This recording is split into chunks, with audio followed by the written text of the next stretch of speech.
할렐루야. 아멘. 네, 감사합니다.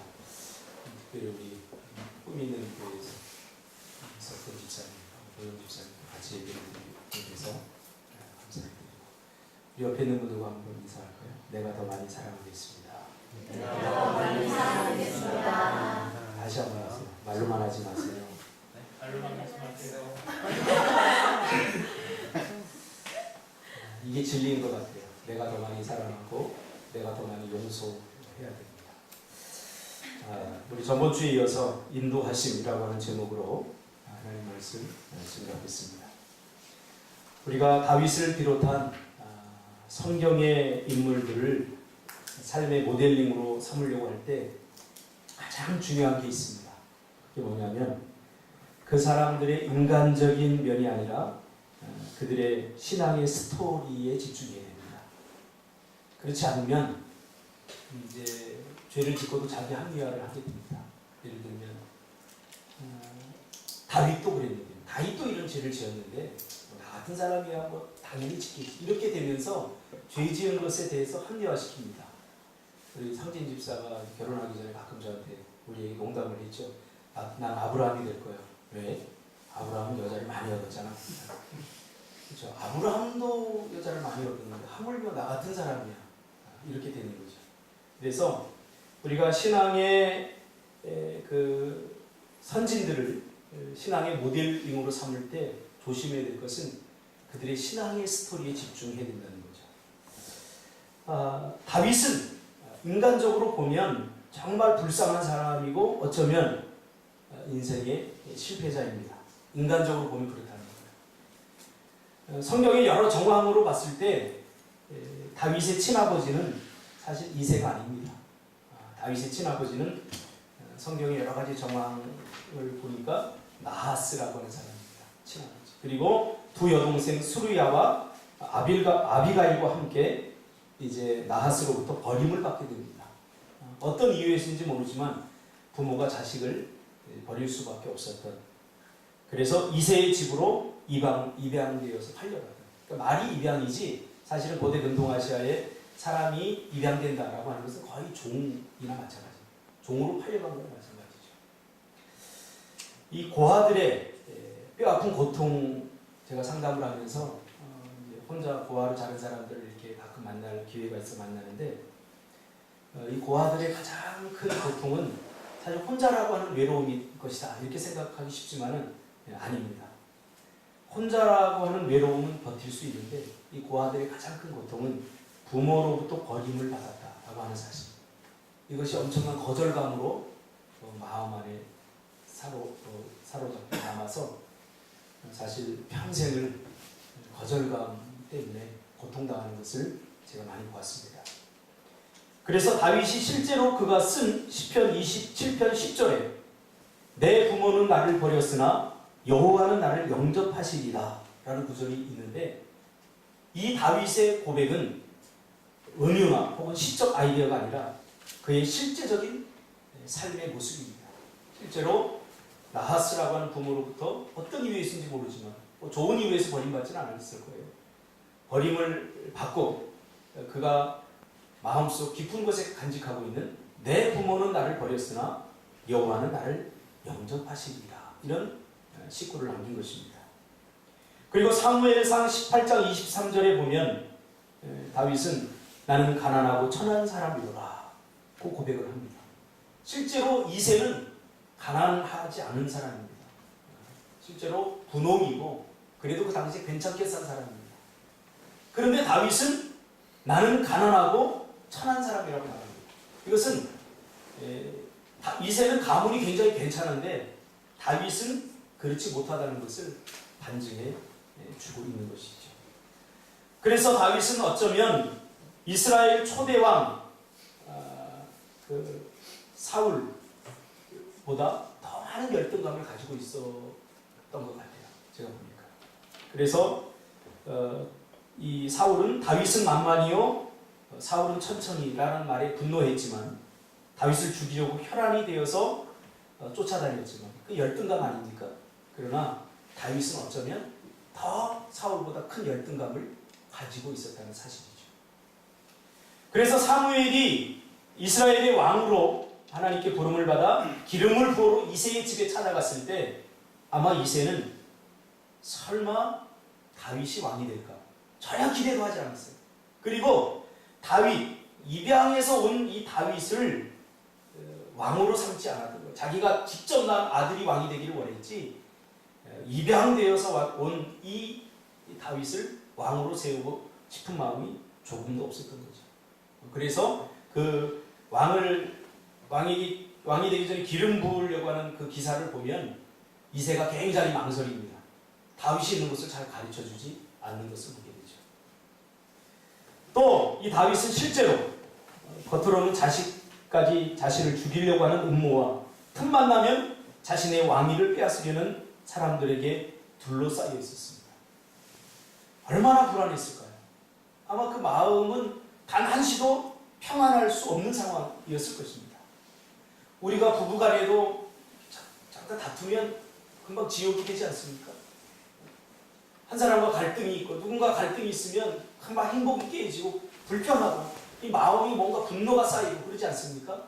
근데 다윗은 비단 이 모든 그 삶의 정황을 살펴볼 때 다윗의 마음은 단 한시도 평안할 수 없는 그런 상황이었다는 거죠.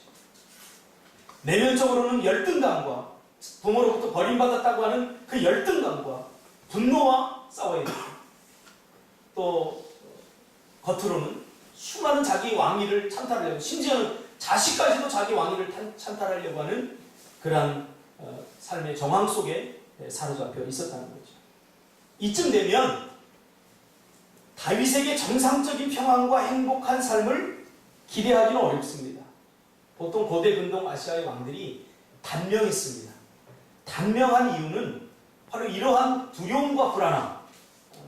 저희가 그 북한을 보더라도 김정일이나 김정은을 이렇게 보면서 야, 저 사람 굉장히 스마트한 사람인데 왜 저렇게 살이 찌고 200m 걸으니까 숨차서 헐떡거리고 왜 그랬을까? 이게 편안하지 않는 거예요. 자기 고모부를 죽일 수밖에 없는 그 정권을 지키려내기 위해서 죽일 수밖에 없는 그런 뭔가 마음이 복잡하고 마음의 평화가 깨진 상태를 그대로 반영해주고 있어요. 그런 것들이 폭식이 되고 또 그런 것들이 어떤 그 중독 현상을 술을 마시면 잠이 오지 않는 그런 불안한 가운데 있게 되는 거죠. 다윗도 그런 삶에 지금 둘러싸여 있는 거죠. 이쯤 되면 우리가 다윗이 평안할 것이다 라고 기대하기는 상당히 어렵습니다. 근데 제가 예수를 믿으면서 또 교회에 목회를 하면서 또 부교육자 생활을 하면서 오늘날 교회 안에도 그런 사람들이 너무 많다는 것을 발견하게 됩니다. 겉으로는 예수를 믿지만 그 예수를 믿는 것이 자기의 마음을 지켜주지 못하고 평안한 가운데 살아가지 못하는 사람. 그래서 실제로 제가 교회 오래 다닌 집사님들 이렇게 상담해 보면 우울증이 와서 술 먹고 잔대요. 술 먹고. 또 이상한 짓도 하는 것을 제가 많이 봤어요. 우리의 그 삶의 여러 가지 정황 속에서 예수를 믿어도 위로부터 주어지는 하나님의 평강을 누리지 못하는 사람들이 굉장히 많습니다. 왜 그럴까요?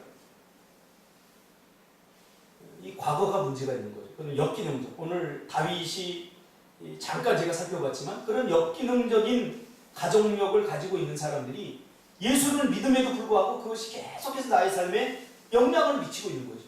그래서 하나님의 은혜가 그런 상처와 아픔들을 뚫고 나에게 이르지 못하는 거예요.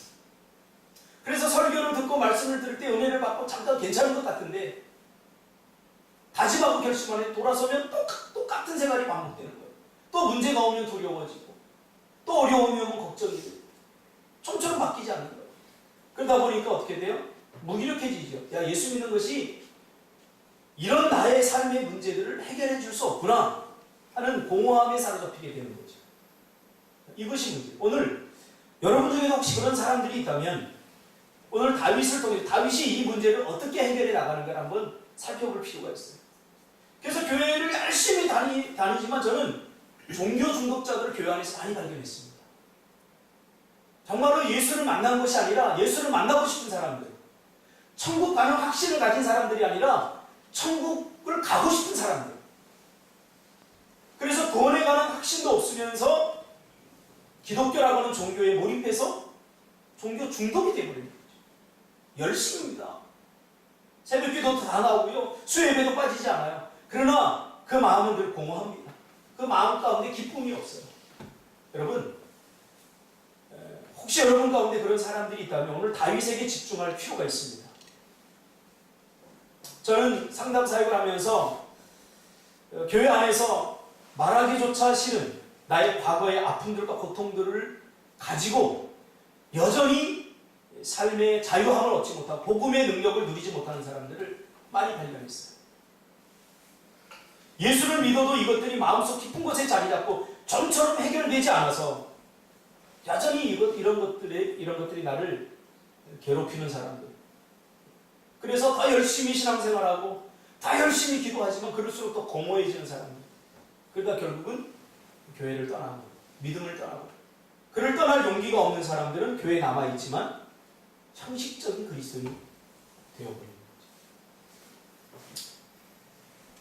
거죠. 이런 것들이, 이런 상처와 아픔들이 하나님의 은혜를 갉아먹고 있지 않습니까? 하나님의 은혜를 온전히 누리지 못하게 하고 있지 않습니까? 저도 그랬어요. 저도 어떻게 보면 아버지가 계시지 않은 역기능적 가정에서 자랐어요. 그러다 보니까 이 안에 굉장히 분노가 많더라고요. 예수를 영접해도 이게 잘 해결이 되지 않아요. 그래서 이 분노를 제게 해결하기 위해서 제가 금식 기도도 많이 했어요. 근데 그때 금식하면 그때는 내가 죽어야 되는구나. 그런데 또 시간이 지나면 또 이 안에서 이런 분노들이 막 솟아오르는 것을 보았어요. 이런 것을 해결하는데 상당히 오랜 시간이 걸렸습니다. 가난한 사람들이 공통적으로 싸우는 것이 있습니다. 그게 뭐냐면 겉으로는 가난과 싸우고 내면적으로는 가난으로 인한 열등감과 싸웁니다. 제가 인천에 와서 교회 생활 열심히 하는데 한 번은 전도사님이 우리 집에 신방을 하겠다는 거예요. 제가 교회에서 믿음 좋기로 소문났었거든요. 신방 오는 걸 제가 결코 기쁘지 않더라고요. 네. 아직까지는 우리 집, 그래 단칸방 요 방 안에서 우리 네 식구가 살았는데 그거를 내가 오픈하고 싶지 않더라고요. 그걸 보여주고 싶지 않더라고요. 그러니까 내가 예수를 믿어도 복음 안에서 참 자유를 누리지 못한다. 그래서 이 핑계 저 핑계 대면서 내가 신방을 받지 않았던 기억이 납니다. 지금 생각하면 별거 아닌데 내가 예수를 믿어도 내 안에 아직 회복되지 못한, 해결되지 못한 상처를 가득 안고 있으니까 하나님의 은혜가 오랫동안 머무는 것이 불가능해지게 된 거죠. 성경을 보면 이 다윗의 역기능적인 모습들을 우리가 보게 됩니다. 다윗은 아버지로서 실패한 사람이죠. 아버지로 성공했다면 자식이 자신의 목에 칼을 대고 죽이려고 왕자를 빼앗을 리가 있겠습니까? 그러니까 자식 교육이 실패한 사람입니다. 여러분, 다윗은 압살롬에게 그 왕자를 뺏기고 광야로 도망가면서 얼마나 처참했을까요? 다른 사람도 아니고 자식에게 배신당한 그 모습. 가끔 저는 준석이가 나한테 서운하게 한 번만 대해도 굉장히 나는 막 싫거든요. 분통하고 내가 이걸 어떻게 원수를 갚아주지? 그러면서 오늘 잔소리를 한 시간 동안 할까? 이런 생각이 드는데, 왜? 준석이를 사랑하고 믿기 때문에. 근데 그 자식이 나를 배반한다면 야, 저는 이거 감당 못할 것 같아요. 우리 예원이가 가끔 뭘 사주면 아빠 최고! 근데 안 사주면 아빠 미워. 그 소리도 듣고 싶지 않아요, 저는. 그래서 웬만하면 제가 사줘요, 웬만하면. 자식에게 버림을 받았죠. 자, 부모에게 버림을 받죠, 다윗은. 자식에게 버림을 받죠. 그뿐입니까? 믿었던 전쟁터, 목숨을 함께 나누었던 전쟁터에서 다윗의 목숨을 지켜줬던 장군들도 압살롬 편에 다 서버립니다. 얼마나 외로웠겠어요. 또 그 역기능을 극복하지 못하니까 우리아야 안에 자신의 자신을 위해 목숨을 바치는 장군 우리아의 아내를 빼앗기 위해서 우리아를 사지로 몰아서 죽여버립니다. 이게 제정신입니까? 아니, 보상을 못해줄 만큼 그 아내를 빼앗으려고 자신에게 정말 목숨 걸고 충성하는 장군을 죽여버려요. 사지로 몰아서. 이게 건강한 정신이야, 그 말이죠. 그러니까 인간적으로 보면 다윗은 정말로 불가능한 사람입니다. 남편으로서도 실패한 거죠. 그러니까 인간적으로 다윗을 보면 배울 수 있는 것이 아무것도 없습니다. 그런데 놀라운 것은 하나님은 다윗을 인정했다는 사실이에요. 하나님은 다윗을 인정했다. 여기에 우리가 주목할 필요가 있어요. 그리고 이스라엘 백성 전체가 다윗을 인정했다는 사실이에요. 왜? 그 모든 과거를 다 묻힐 만큼 그의 업적이 찬란해서 그랬습니까? 절대 그렇지 않습니다. 다윗을 인간적으로 보면 실망할 것이 많습니다. 우리 자신들도 마찬가지입니다. 그러니까 우리가 서로가 서로를 대할 때 인간적으로 대하면 안 됩니다. 하나님의 마음을 갖고 대해야 됩니다. 서로 결혼하기 전에 죽고 못 살고 손에 물 한 방울 안 묻히면 손이 갈리기를 찢어져도 쳐다보지도 않지 않습니까? 남자도 회개할 시기를 준비해 놓고 죽고. 왜 남자도 아멘 안 해? 태안이. 태안이는 안 해도 돼. 왜냐면 태안이 설거지를 얼마 잘해주는 거야. 보람이 손이 아니라 태안이 손이 찢어지도록 설거지해줘. 할렐루야?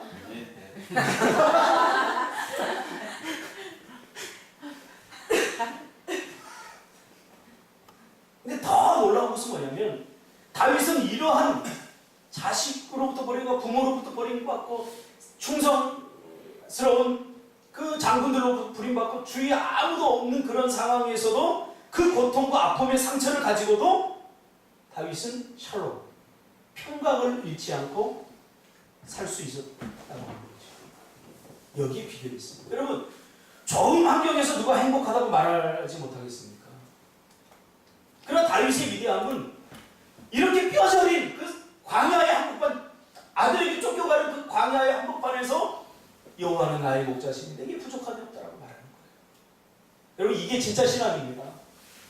이 진짜 신앙을 가져야 됩니다.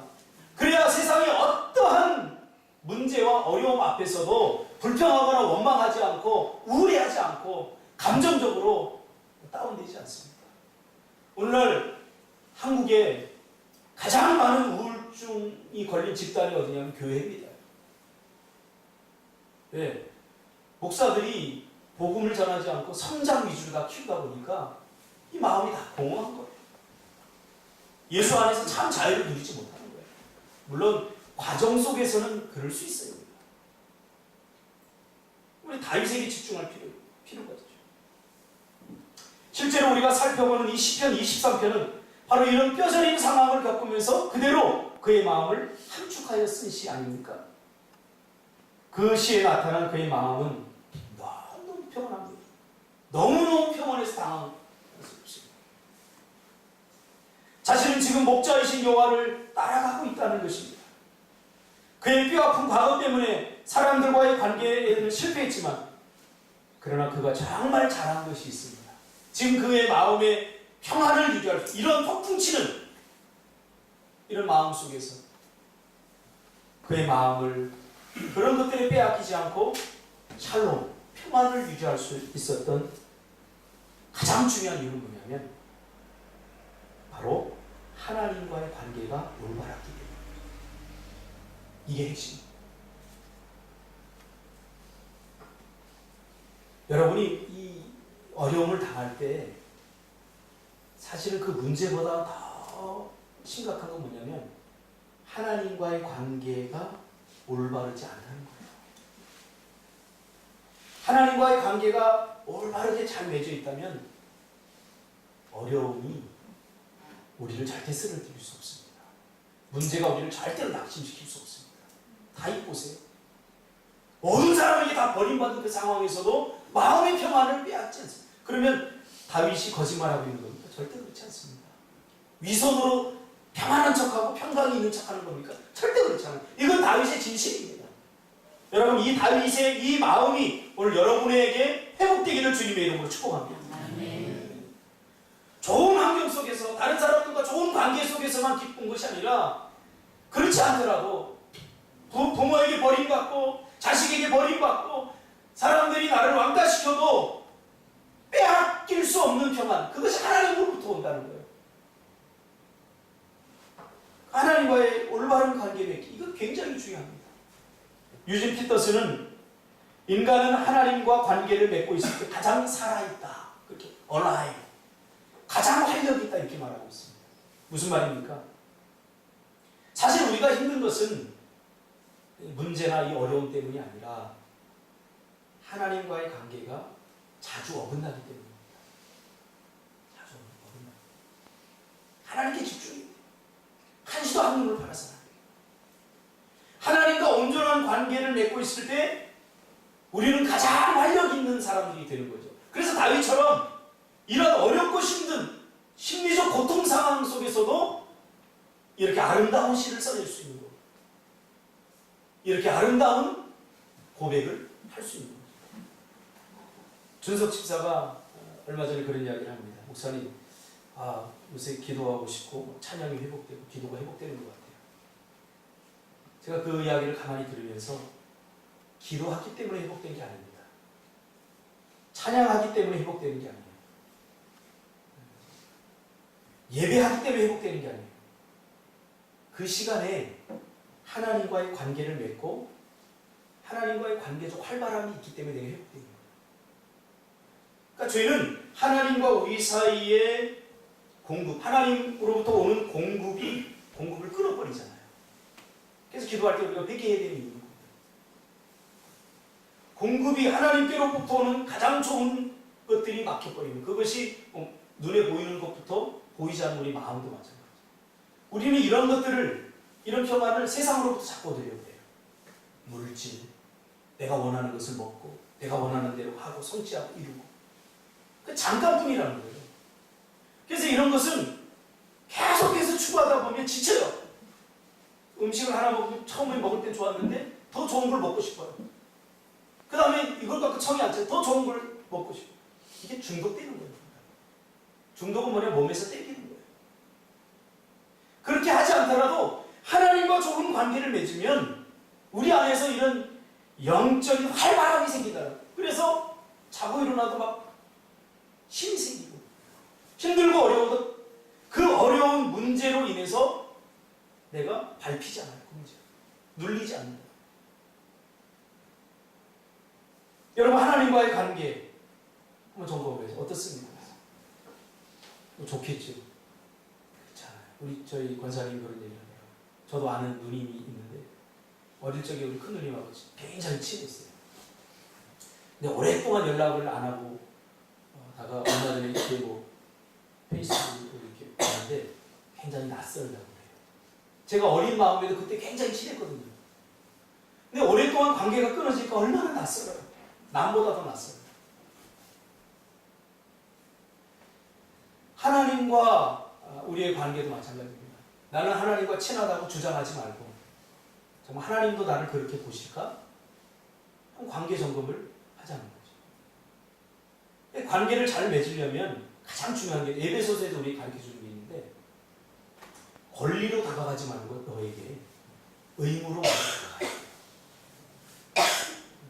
권리로 다가가면 부부간에도 마찬가지예요. 남편에게 자꾸 뭘 해달라고 해요. 자꾸 해달라고. 남편이 해주나요? 절대 하나님이 아닌 이상 그 여자의 모든 조건을 다 만족시켜줄 수 없어요. 절대. 그러지 말라는 거죠. 아내도 마찬가지고 남편도 마찬가지고. 너 나에게 해준 게 뭐가 있어? 이렇게 하지 말고 내가 먼저 그에게 해줄 것을 제대로 하고 있나? 아침밥은 제대로 해주고 있나? 할렐루야. 아침밥도 안 해주면서 뭘 결혼되면 무슨 시즌이 다가오면 반지 안 해주고 삐지고 그러면 재수 없어요. 아멘. 그래서 에베소서의 부모와 자녀 간의 그 문제를 다루지만 사실은 관계적 문제를 다루는 겁니다. 관계적 문제. 저 사람 때문에 서운할 이유가 하나도 없어요. 나는 저 사람에게 잘하고 있나? 저 사람이 나에게 대하는 게 별로 잘 대하지 않아. 그러면 내가 혹시 저 사람을 그렇게 쉽게 대하지 않았나 이렇게 생각해야 돼요. 그러니까 자꾸 권리만 주장하지 말고 의무로 다가가는 거죠. 제가 상담을 하니까 재미있는 일이 있어요. 집사님들을 데리고 인천에서 제가 상담 공부를 했는데 한참 배우더니 이제 에세이를 제가 마지막으로 써내려가거든요. 거기에 구구절절 뭐라고 썼냐면 이제 나는 어떻게 되는지 알겠고 나는 이제 어떻게 살아 남편은 어떻게 돼야 되는지 알겠고 그런데 내가 이렇게 하면 나만 믿져요. 여자들이다. 왜? 남편은 상담 공부를 안 해가지고 나는 죽도록 이렇게 지금 하려고 하는데 남편은 절대 안 한다는 거예요. 이렇게. 그 목사님 우리만 소리 아닙니까? 그래서 제가 다음 주부터 일과부터 다시 하겠습니다. 제가 뭐라고 그랬어요? 권리를 주장하지 말고 의무로 먼저 다가가야 돼요. 내가 하면 그 사람도 변화돼요. 할렐루야. 타이밍이 달라요. 그래서 예수님이 우리를 일방적으로 사랑하셨잖아요. 사랑하시고 작정하셨잖아요. 우리가 하는 것 보고 사랑하지 않았어요. 예수님은. 이게 위대한 사랑이에요. 조건적으로 사랑하지 않았어요. 상원아 네가 어떻게 하든 내가 너를 무조건 사랑할게. 할렐루야. 이게 창세기 15장에 아브라함의 언약 약속 아닙니까? 그래서 유진 피터슨의 말처럼 하나님과 관계를 맺을 때 가장 살아있음을 느끼고 경험하게 되는 거예요. 그러니까 하나님과 관계가 뻥 뚫려버리면 가장 행복한 상태가 되는 거예요. 조금 어려움이 오면 별거 아니에요. 다윗은 그것을 경험한 거죠. 그래서 정말 누가 봐더라도 이거 자식에게 버림받고 부모에게 버림받고 사랑하는 신하들에게 버림받았는데도 마음의 평안을 빼앗기지 않을 수 있어요. 왜? 위로부터 오는 평안이 너무 크기 때문에. 그거 잃어버려. 그거 아니 다 가져가.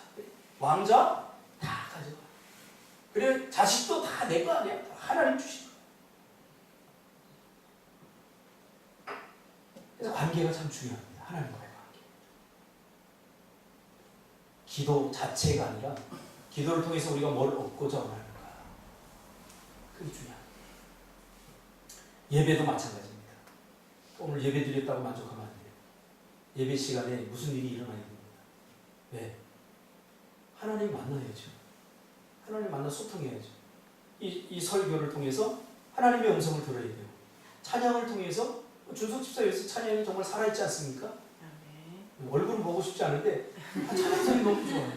예전엔 반대였거든요. 얼굴이 이뻐가지고 얼굴만 보였는데 요즘은 준석 집사의 찬양성이 너무 은혜스러워요. 칭찬은 제가 금방 또 무너져요. 칭찬을 해야 한다니까. 지가 또 찬양을 정말 잘하는 줄 알아요. 칭찬을 못하겠어요. 신앙은 사실 하나님과의 관계에 대한 스토리 아닙니까? 관계를 잘 못하고 어색하고 낯설어하는 사람들이 있습니다. 바로 마음의 상처가 깊은 사람들. 이런 열등감이나 이런 상처를 극복하지 못하면 사람에게 상처를 받으면 사람을 대하는 것이 힘들죠. 눈 맞춤도 잘 안 돼요. 또 사람을 가려서 사귀고 또 어떤 환경에도 우리가 상처를 받거든요. 어떤 환경에 상처를 받으면 그런 환경을 자꾸 피해 다니게 돼요. 그러니까 하나님의 은혜를 누려야 되는데 우리는 일부만 누리게 돼요. 그럼 관계를 잘하려면 어떻게 됩니까? 이 다윗이 하나님과 어떻게 관계를 잘했는가? 다윗은 관계를 잘하려면 자신의 정체성을 먼저 온전히 인식하는 게 중요합니다. 내가 누군가? 나는 누구고 나와 관계를 맺는 그는 누군가? 이 정체성에 대한 분명한 인식이 중요합니다. 이게 안 되면요 혼란스러워요. 다윗은 오늘 시편 23편에서 사실은 시이지만 여기서 목자는 누구예요? 목자는 누구예요? 누구의 메타포야? 하나님이죠. 양은 누구예요? 다윗이죠. 그러니까 자신의 정체성을 분명히 한 거예요. 다윗은 나는 양이고 하나님은 목자다 하는 분명한 정체성을 인식하고 있던 거죠. 그래서 양의 수준에 머물러 있는 거예요. 양이 어떻게 해야 되는가? 양은 목자를 철저히 믿고 따라야 되는 거죠. 이것을 모르면 열등감과 우월감에 사로잡히게 됩니다. 자신의 정체성을 보고. 그래서 불행해집니다. 열등감도 문제지만 우월감도 문제죠. 열등감은 다른 사람과 비교했을 때 내가 이 사람보다 못하다라고 하는 생각에 이르게 되는 게 열등감으로 발전합니다. 그래서 어떤 사람 되게 이쁜데 너무 고치고 막 하다가 선풍기 아줌마가 돼요. 제가 보니까 과거의 사진 너무 이뻐요. 근데 자기 얼굴이 만족하지 못하는 거죠. 왜 그래요? 이 열등감이 무서운 거예요. 이게 얼굴이 그래서 그렇지 그 사람 인생 망치지 않았습니까? 자꾸 비교하는데 비교의 대상을 비교하지 말아야 될 사람과 자꾸 비교하는 거예요. 그러니까 불행한 거죠. 오늘 행복하지 못해버린 사람이 잘돼. 오늘 준석이가 멋져서 준석이 따라해서 준석이보다 멋져졌다. 그러면 그 다음에 더 멋진 태안이를 보게 돼요. 평생 그렇게 보게 돼요. 여기 있는 사람들은 믿음의 눈이 없어서 태안이 멋진 거를 잘 못 봤어요. 태안이가 눈이 작지만 저 눈이 자 그러다가 이제 태안이 좀 더 수준이 따라잡으면 그 다음에 또 이제 상원이가 보여요. 할렐루야. 믿지 않으면 안 해.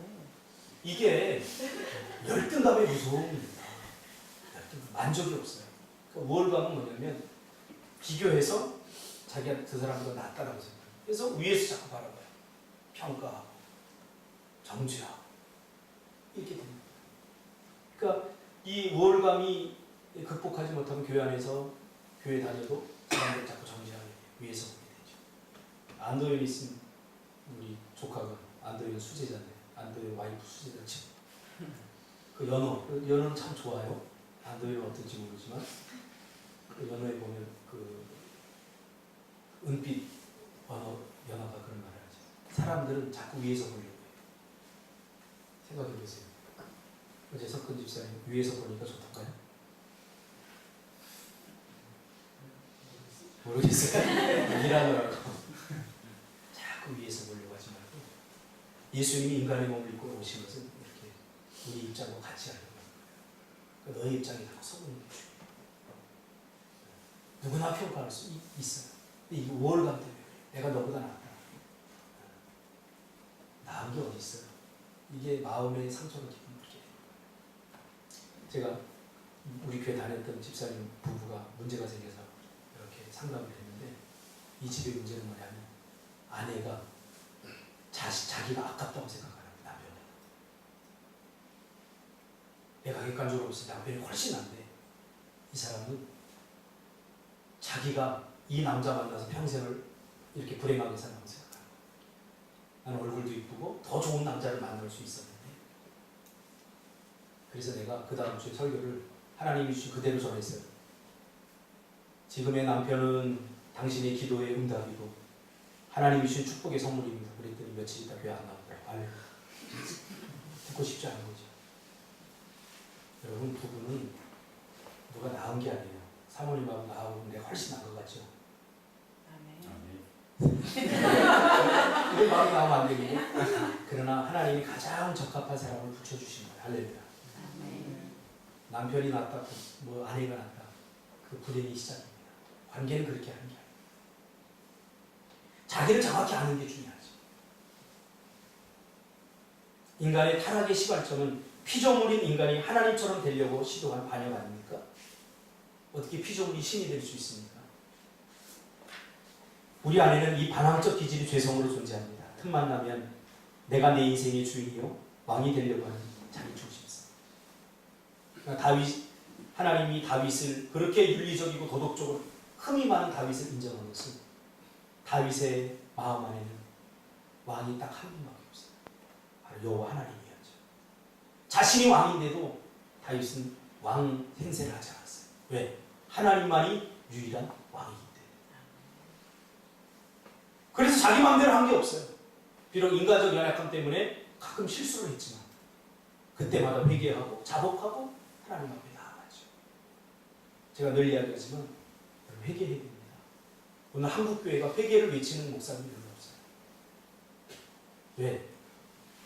회개하라고 그러면 기분 나빠하니까 성도들. 제가 어떤 설교 세미나 설교 잘하고 싶고 설교 세미나 갔더니 가르치는 게 뭐냐면 설교의 스킬을 가리키는데 이런 단어들을 구사해야 됩니다. 그런데 거기에 보니까 죄를 직접 지적하지 마세요. 이렇게 가르치더라고요.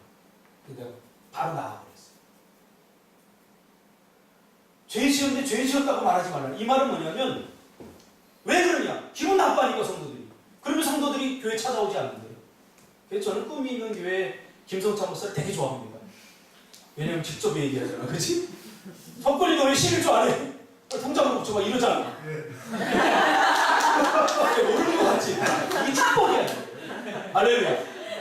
그래서 나보다 100번 나는 그 말을 못해서 마음에서 교육하면 상처받아가 야치를 하고 음식기도 하고 그러다가 몰래 부르서 하거든.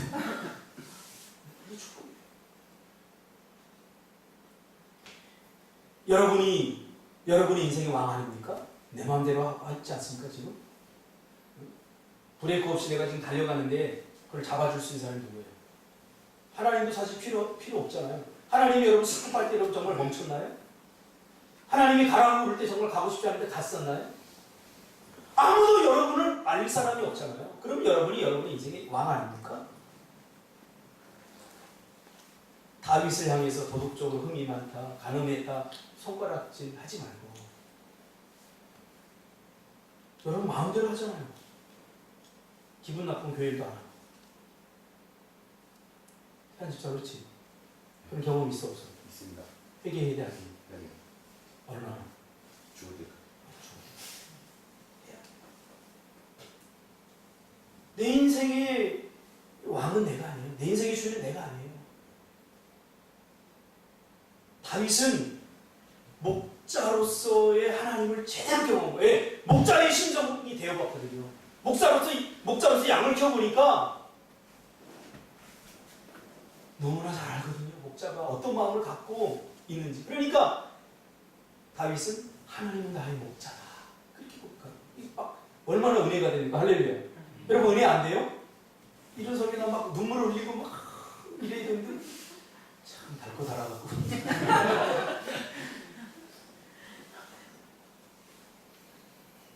실제입니다. 그러니까 하나님께서 다윗은 죄도 많이 지었지만 회개는 더 많이 했어요. 오늘 우리의 문제는 죄를 짓고 뻔뻔히 하는 거예요. 그럴 수도 있지 않아요. 하나님께서 우리를 죄를 짓지 않는 수준의 사람으로 구원한 것이 아니라 죄를 지어도 그 죄의 문제를 해결할 수 있는 수준의 사람으로 구원하였기에 우리는 날마다 회개해야 됩니다. 어떤 집사님이 저한테 그래요. 내가 기도하려고 하니까요. 기도 제목이 별로 안 떠올라요. 왜 그랬더니 모든 게 너무 다 갖춰져 있어요. 보니까 정말 너무 다 갖춰져 있어요. 그런데 불과 얼마 못 가서 새벽에 전화 왔어요. 울면서. 목사님 죽고 싶어요. 왜 그래요 집사님? 무슨 일 있어요? 하는 거 다 망하고 몇 억 손해고 다 모든 걸 잃어버렸다. 그러니까 무엇을 만족하고 살아야 됩니까? 정말 기도 제목 없습니까? 우리 하나님 우리 주신 사명을 위해서 기도해야죠. 쓸데없는 것도 없고 기도하니까 그렇게 됩니다. 하나님과 좋은 관계를 맺을 때 환경을 초월하여 문제를 초월하여 마음의 상태를 초월하여 우리 안에 주신 이 평강을 절대 빼앗을 수 없습니다. 이게 회복되기를 주님의 이름으로 축복합니다. 아멘. 하나님과 좋은 관계를 맺었습니다. 이거 금방 지나가는 양을 쳐보니까 알죠. 때로는 양들이 협곡으로 갑니다. 낭떠러지로 갑니다. 그렇게 오늘 본문에 보니까 뭐라고 그래요? 주의 지팡이다. 그 지팡이는 사나운 사자들이 양을 잡으려고 할 때 무기로도 사용해요. 또 지팡이 끝에 이렇게 돼가지고 제가 그 이스라엘에 가보니까 양들을 어디서 치냐면 이 푸른 평원에서 치는 게 아니라 이스라엘 양들은 다 협곡이에요. 협곡이기 때문에 강원도보다 더 강해요. 근데 그런 꼭대기에 양들이 올라가서 풀을 뜯어 먹고 있어요. 그러다 보니까 양들이 풀을 찾아가다 보니까 양들이 이제 떨어질 위기에 처할 때 이렇게 된 걸 가지고 있는 이렇게 해서 올리기도 하고 주의 지팡이와 막대기가 나를 안위하시는 거죠.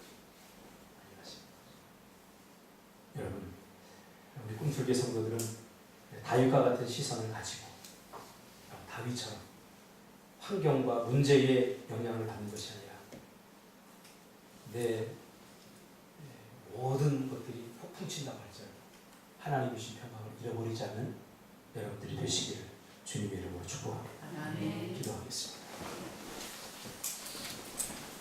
하나님 고맙습니다.